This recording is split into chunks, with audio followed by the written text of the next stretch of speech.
Hello, welcome back. मैं विनय मिश्रा।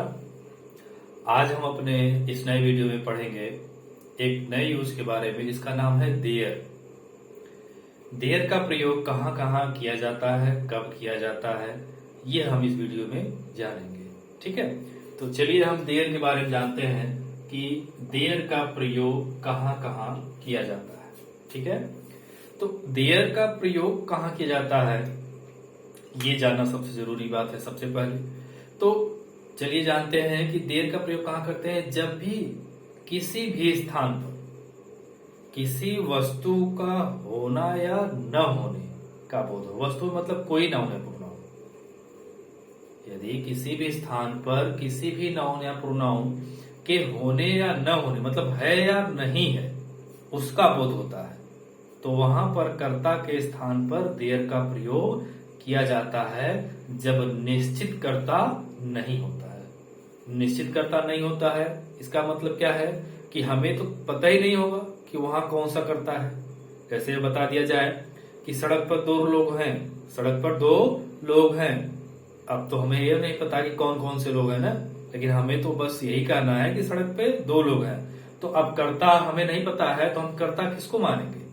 तो इसीलिए कर्ता के स्थान पर देयर का प्रयोग हम करेंगे यदि जब हम उस वाक्य को इंग्लिश में चेंज करेंगे तो कर्ता का प्रयोग कहाँ किया जाता है, मैं एक बार फिर से रिपीट कर रहा हूं कि जब भी किसी भी स्थान पर किसी भी वस्तु नाउन या प्रोनाउन का होने या न होने का बोध होता है, मतलब है या नहीं है, तो वहां पर कर्ता के लिए कर्ता के स्थान पर देयर का प्रयोग किया जाता है। और उस वाक्य में कर्ता निश्चित नहीं होते तभी तो वहां देयर का प्रयोग किया जाएगा कर्ता के स्थान पर। ठीक है, तो देयर का प्रयोग तीनों में होता है, मतलब तीनों टेंस में, प्रेजेंट टेंस में होता है, पास्ट टेंस में होता है और फ्यूचर टेंस में।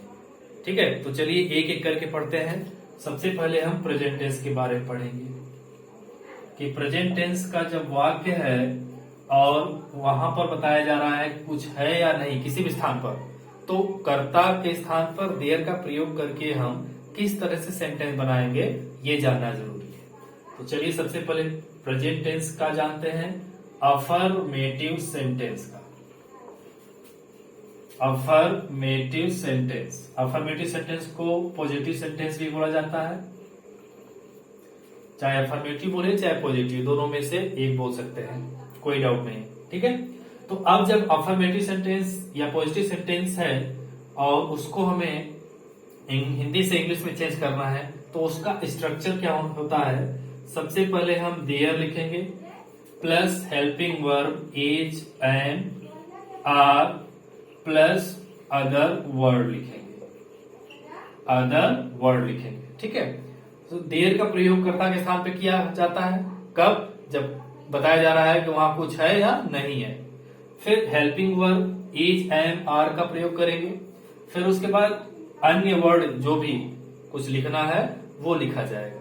ठीक है, जैसे हम लिख रहे हैं सड़क पर दो लोग हैं, सड़क पर दो लोग हैं। तो यहां पर देखिए ये बताया जा रहा है कि सड़क पर दो लोग हैं, बताया जा रहा है ना। डिफिनेशन अभी बताया है देयर का कि देयर का प्रयोग कहां करेंगे, जब भी कहीं पर यह बताया जाता है कि कुछ वस्तु, कोई वस्तु नाउन या प्रोनाउन किसी स्थान पर है या नहीं है, तो वहां पर कर्ता के स्थान पर देयर का प्रयोग करना है। ठीक है, तो यहां पर देखिए ये बताया जा रहा है कि सड़क पर दो लोग हैं, तो सड़क पर दो लोग हैं, कहां पर, सड़क पर। तो कर्ता तो हमें निश्चित नहीं पता है, तो इसीलिए यहां पर कर्ता के स्थान पर देयर का प्रयोग किया जाएगा। ठीक है, जब दो लोग हैं तो प्लूरल है, प्लूरल के लिए क्या प्रयोग होगा, आर का प्रयोग होगा। प्लूरल के लिए किसका प्रयोग होगा, आर का। तो there are two people on the road, there are two people on the road, सड़क पर दो लोग हैं। और भी सेंटेंस देखिए, यही देखिए स्ट्रक्चर है इसका, there plus is am are plus other word. कब, जब देयर का प्रयोग करना है तब प्रेजेंट टेंस के अफर्मेटिव सेंटेंस के लिए। तो अभी आर का प्रयोग बताया ना कि प्लूरल के लिए किया जाता है, क्योंकि प्लूरल के लिए सिर्फ आर का प्रयोग किया जाता है, आई के लिए तो एम और सिंगुलर के लिए इज का प्रयोग किया जाता है। ठीक है, और देखिए वाक्य हम बना के बताते हैं, जैसे मेरे जेब में 10 रुपया है। मेरे जेब में 10 रुपया है। यहां पर देखिए ये बताया जा रहा है कि मेरे जेब में 10 रुपया है, होना बताया जा रहा है ना। तो यहां पर कर्ता के स्थान पर देयर लगेगा। There are 10 rupees in my pocket. There are 10 rupees in my pocket. मेरे जेब में 10 रुपया है। ठीक है, इसी तरह से और भी सेंटेंस देख लीजिए कि जंगल में 5 शेर है। जंगल में 5 शेर है। यहां पे देखिए जंगल में ये बताया जा रहा है कि कितने शेर हैं। कितने शेर हैं? 5। तो there are 5 lions in the forest. In the forest, जंगल में 5 शेर हैं। ठीक है, तो जंगल में बताया जा रहा है there are 10 rupees in my pocket. मेरे जेब में 10 रुपया है। ये बताया जा रहा है कि मेरे जेब में कितना रुपया है? 10 रुपया है।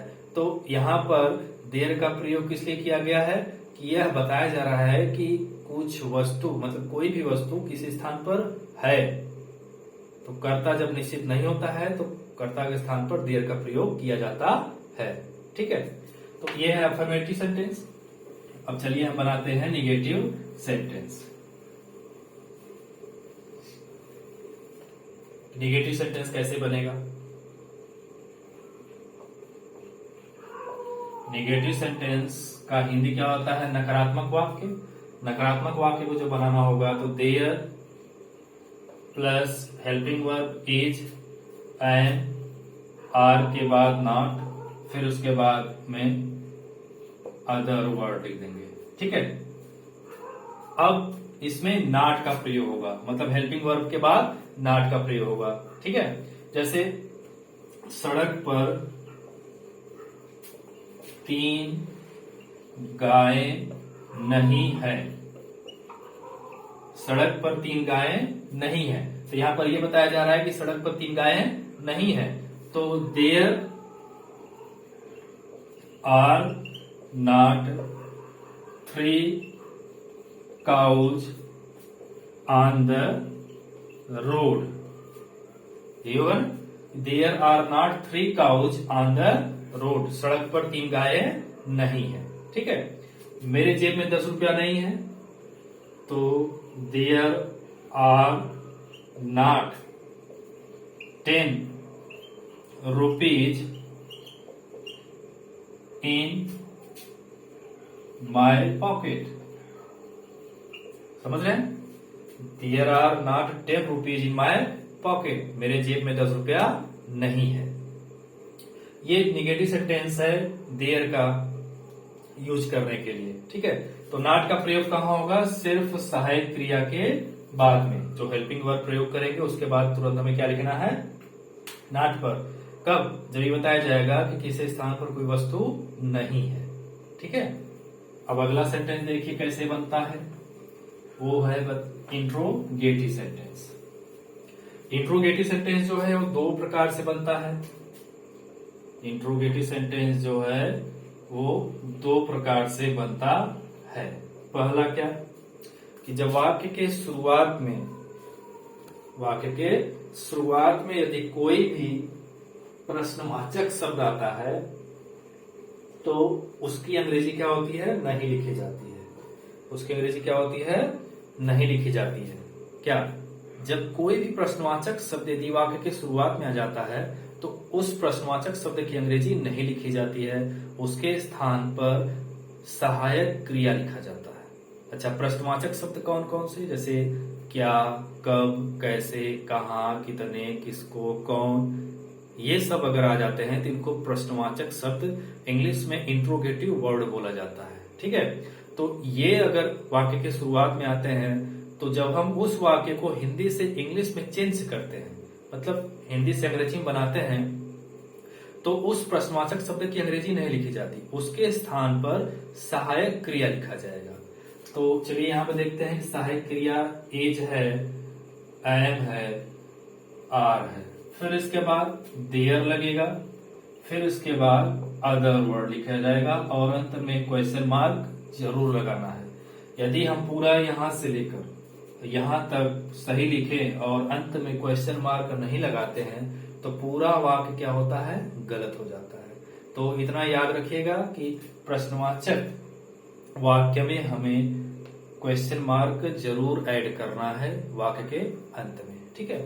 नंबर 2 क्या है उसका रूल, कि जब भी कोई प्रश्नवाचक शब्द यदि वाक्य के बीच में आता है, जब भी कोई प्रश्नवाचक शब्द यदि वाक्य के बीच में आता है तो उस प्रश्नवाचक शब्द की अंग्रेजी क्या होती है, वाक्य के सबसे प्रारंभ में लिखी जाती है। कब? जब उस वाक्य को हम हिंदी से इंग्लिश में चेंज करते हैं तब। समझ रहे हैं? हम फिर एक बार से आपको बता देते हैं क्या, कि जब भी प्रश्नवाचक शब्द, कोई भी प्रश्नवाचक शब्द यदि वाक्य के बीच में आए तो जब उस वाक्य को हमें हिंदी से इंग्लिश में चेंज करना है तो उस प्रश्नवाचक शब्द की अंग्रेजी क्या होती है, सबसे पहले लिखी जाती है। मतलब क्वेश्चन वर्ड प्लस इसके बाद तब सहायक क्रिया लिखेंगे, एज एंड आर, प्लस इसके बाद देयर, फिर उसके बाद में अदर वर्ड लिखेंगे और अंत में प्रश्नवाचक चिन्ह अवश्य लगाएंगे, ठीक है। जैसे सबसे पहला हम इसका बना रहे हैं, सबसे पहले क्या मंदिर में 2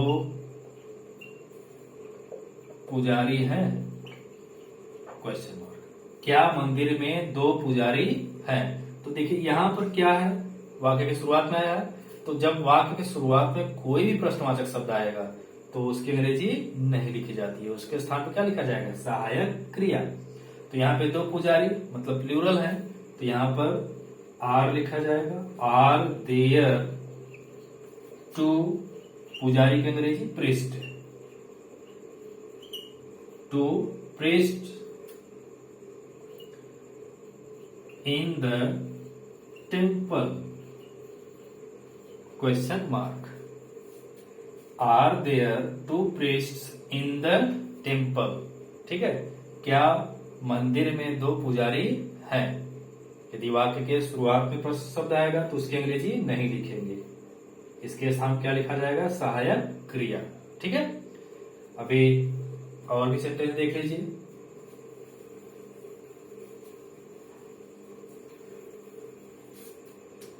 घर में क्यों 4 कुत्ते हैं? घर में क्यों 4 कुत्ते हैं? तो यहां पर देखिए क्यों वाक्य के बीच में आया हुआ है। क्यों जो शब्द है प्रश्नवाचक शब्द, ये वाक्य के बीच में आया हुआ है। तो इस वाक्य को जब हम इंग्लिश में चेंज करेंगे तो इस प्रश्नवाचक शब्द की अंग्रेजी क्या होगी, सबसे पहले लिखी जाएगी। तो क्यों की अंग्रेजी क्या होती है, वाई, ये होता है वाई। फिर इसके बाद क्या लिखा जाएगा, सहायक क्रिया, helping verb, is am are. 4 कुत्ते क्या है, प्लूरल है, तो आर आ जाएगा। फिर इसके बाद क्या लिखा जाएगा, देयर, वाई आर देयर, फिर 4 कुत्ते, 4 डॉग्स, घर में, कहां पर, घर में, इन द हाउस, क्वेश्चन मार्क, ठीक है। तो यहां पर देखिए वाक्य के बीच में प्रश्नवाचक शब्द है तो इसकी अंग्रेजी नहीं लिखी गई है, इसकी जगह क्या लिखा है, सॉरी, इसकी अंग्रेजी क्या है, सबसे पहले लिखी गई है जब वाक्य के बीच में प्रश्नवाचक शब्द आया है तब। तो घर में क्यों 4 कुत्ते हैं, तो why are there 4 dogs in the house, ठीक है। तो ये है हमारा प्रेजेंट टेंस का देयर का यूज। पास्ट टेंस और फ्यूचर टेंस को भी हम पढ़ाएंगे अपने अगले वीडियो में, ठीक है। लेकिन इसका आप एक्सरसाइज जरूर करिए और मुझे आप कमेंट करके जरूर बताइएगा यदि आपको कोई भी प्रॉब्लम होती है